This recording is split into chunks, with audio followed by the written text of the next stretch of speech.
আসসালামু আলাইকুম। আজকে আমি যাচ্ছি আমার কর্মস্থলে আমার ছেলেকে সাথে নিয়ে। কিছুদিন ওখানে থাকবো।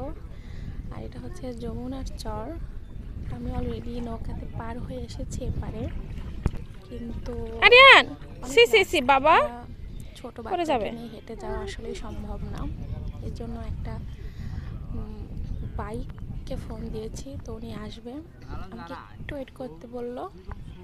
তো আমার খারাপ লাগছে না ওয়েট করতে, বিকজ এত সুন্দর একটা সিনারি, যেখানে সুন্দর বাতাস, নদী, এত সুন্দর একটা পরিবেশে আসলে অপেক্ষা করতে একটুও বিরক্ত লাগছে না, অনেক ভালো লাগছে। তো আমি এর জন্য বলে ফেললাম, ঠিক আছে, আপনার যতটা টাইম লাগে আপনি আসেন, সমস্যা নাই। তো আমি একটু নদীর পাড় দিয়ে হাঁটছিলাম। আমার ছেলে একটু দুষ্টামি করছিল, তারপরে অনেক ভালো লাগছিল। তো এই যে আমার ছেলে। আর এটা হচ্ছে মূলবাড়ি ঘাট, সারিয়াকান্দি, বগুড়া জেলার সারিয়াকান্দি থানার চলো আমরা এখন মূলবাড়ি ঘাট। পাশে যাই। আর আমি যাব এখান থেকে একটা চরে, ওখানে আর কি চাকরি করার জন্য আমার ওখানে থাকতে হয়, তো মাঝে মাঝে আসি।